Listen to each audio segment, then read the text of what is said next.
আসসালামু আলাইকুম সবাইকে। আশা করি সবাই ভালোই আছেন। আজকে আমরা রসিকপুরে আসছি, আর রসিকপুরে এসে আমাদের দুটা ছোট্ট বাবুকে পেয়ে গেছি। এই ছোট বাবু কিন্তু ঘুড়ি উড়াতেছে, আর আমরা সেটা দেখে তাজ্জব হয়ে গেলাম। আসলে ক্যামেরারও বাহিরে চলে গেছে ঘুড়ি, এত উপরে আসলে খালি চোখে দেখা যাচ্ছে না, এবং সূর্য যেহেতু মাথার উপরেই, সূর্যের দিকে বাতাস চলেছে, তো আসলে ওই দিক পানে তাকানো যাচ্ছে না। আমি প্রথমে মনে করছিলাম যে মাছ ধরতেছে, না, তারপরে দেখতেছি ঘুড়ি উড়াচ্ছে। এবং এতটাই বাতাসের যে প্রকোপ, সেটা মূলত সব সুতা তারা ছেড়ে দিচ্ছে।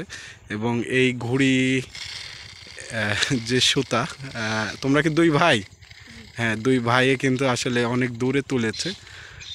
ভালোই লাগতেছে তাদের ঘুড়ি উড়ানো দেখে, এবং কি স্পিডে সুতা ছাড়তেছে, প্রচুর বাতাস, আর দেখেই ভালো লাগতেছে তাদের ঘুড়ি উড়ানো। দুই ভাই মূলত এই খোলা মাঠে ঘুড়ি উড়াচ্ছে, এবং আসলে দেখা যাচ্ছে না, আর আমি দেখলেও আমার চোখ দিয়ে পানি চলে আসতেছে, কারণ সূর্যের পানে তাকানো যাচ্ছে না। আর এই মাঠে এরকম রাস্তার ধারে আসলে ঘুড়ি উড়ানোটা অন্যরকম লেভেলের প্রশান্তি দেয় মনে। বিশেষ করে এরকম মাঠ, কতদিন আসলে ঘুড়ি উড়ানো হয় না। ছোটোবেলায় কত ঘুড়ি উড়েছি, এখন আর এই খোলা মাঠে কর্মব্যস্ততার কারণে কিন্তু আর সেই সময় হয়ে ওঠে না ঘুড়ি উড়ানো। তো ইচ্ছা আছে, আগে প্রতিটা ঈদে আমি আমার বড় ছেলে মিলে, দুজনে মিলেই কিন্তু আগে ঘুড়ি উড়াতাম। এখন আর কিন্তু আর হয় না আসলে। আমার বড় ছেলে আবু হুরায়রা, তার ইচ্ছা আছে ঘুড়ি উড়ানোর, কিন্তু এখন আর হয় না, কাজে কামে ব্যস্ত থাকি, যার কারণে হয় না। আজকে রসিকপুরে এসে কিন্তু আমাদের দুই খুদে বন্ধুকে পেয়ে গেছি। তারা কিন্তু দেখতে পাচ্ছেন বিশাল দূরে আসলে সূর্য, এই যে সূর্য, সূর্য এবং সূর্যের ঠিক নিচে এই যে ঘুড়িটা উড়াচ্ছে অনেক লং ডিস্টেন্সে। বাতাস কিন্তু আজকে দক্ষিণ দিকে, উত্তর থেকে দক্ষিণ দিকে বইতেছে। আপনারা জানেন শীতের সময় বাতাস কিন্তু উত্তর থেকে দক্ষিণ দিকে বয়, আর গরমের সময় ঠিক দক্ষিণ থেকে উত্তরের দিকে বয়। তো আজকে কিন্তু উত্তর থেকে দক্ষিণ দিকের যে বাতাস, সেই বাতাস মুখও কিন্তু ঘড়িটা উঠতেছে। আসলে ক্যামেরায় আসলে বোঝা যাচ্ছে না, অনেক দূরে, আর আমি ঠিকমতো তাকাতেও পারতেছি না। আর তাকালে কিন্তু চোখ দিয়ে পানি বেরিয়ে যাচ্ছে। ছোট বাবু সুন্দর ঘুড়ি উড়াচ্ছে আকাশে। আসলে গ্রামীণ পরিবেশে ঘুড়ি উড়ানো, মাছ ধরা, এবং যে খেলাধুলাগুলো আছে, তারা কিন্তু আসলে মূলত মাছ ধরতেছিল, আর এই মাছ ধরতে ধরতে কিন্তু তারা ঘুড়ি উড়াচ্ছে। আচ্ছা, দাও দাও, ওকে একটু দাও, ও ওড়াক একটু ঘুড়ি। হ্যাঁ, ও একটু ধরে থাকুক, একটু একটু ছাড়ুক। সে আস্তে আস্তে কিন্তু আসলে দুই ভাই মিলে কিন্তু ঘুড়ি উড়াচ্ছে। দেখতে ভালোই লাগতেছে আজকে সকালের এই মিষ্টি রোদে, সূর্য মাথার উপরে, এবং রসিকপুরের যে মাঠের যে দৃশ্য, সেটা দেখতে পাচ্ছেন অসাধারণ সুন্দর। পাকা ধানে মৌ মৌ করতেছে, বিশেষ করে নবান্নর এই সময়টা পাকা ধানে মাঠ ভর্তি হয়ে গেছে।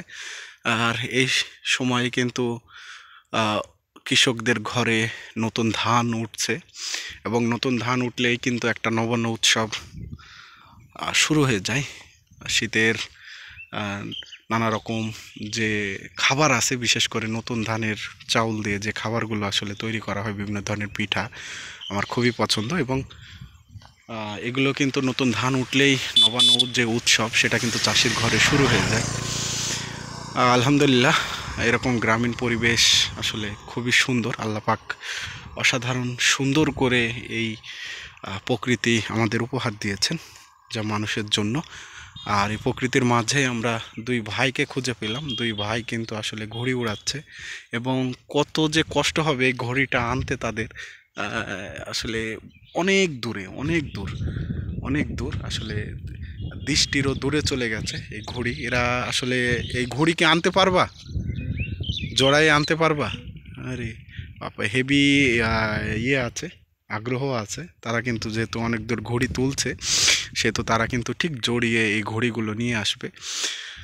ভালোই লাগতেছে তাদের। আসলে আমি প্রথমে মনে করছিলাম যে তারা মাছ ধরতে আসছে, পরে দেখতেছি যে না, তারা ঘুড়ি ওড়াচ্ছে। বিশেষ করে ঘুড়ি ওড়াতে শৈশবের দিনগুলোর কথা আসলে মনে পড়ে যাচ্ছে। আমরা যখন ছোট ছিলাম অনেক ঘুড়ি উড়েছি, এবং সময় পেলে ঘুড়ি উড়াতে যেতাম। কিন্তু এখনকার যে জেনারেশন, এই জেনারেশনে আসলে মূলত এগুলো খুবই কম দেখা যায়, আর খুবই কম এখনকার দেখাই যায় না ঘুড়ি।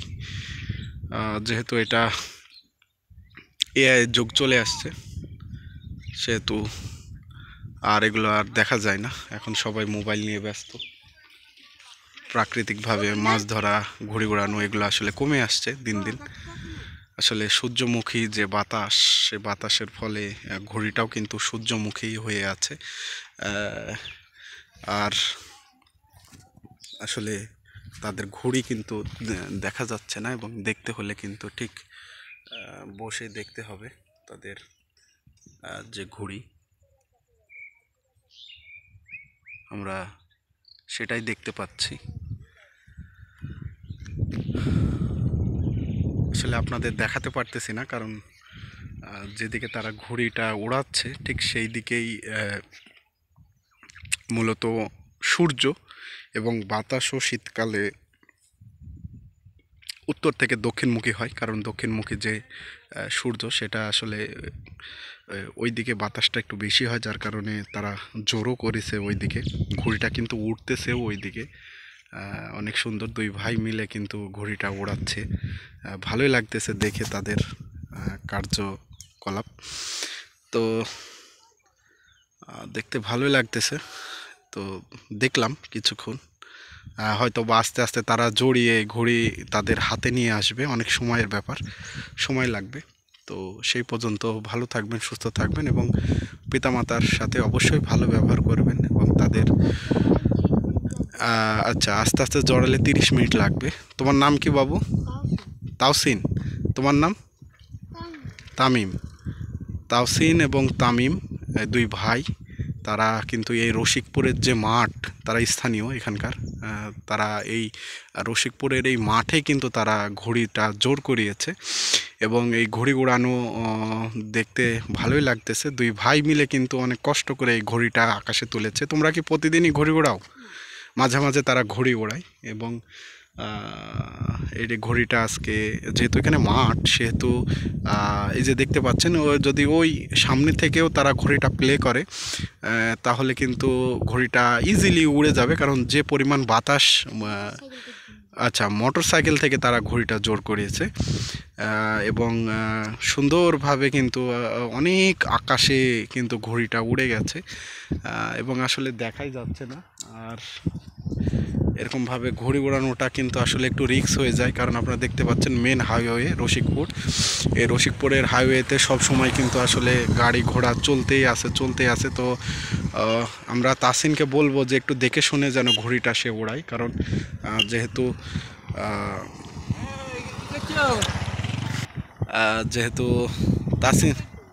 তাসিনকে যেহেতু বলতেছি যে একটু দেখে শুনে কিন্তু আসলে ঘুড়ি উড়াতে হবে, কারণ গাড়ি ঘোড়া সব সময় কিন্তু এখানে চলতেছে, আর তার নিজের সেফটি আগে।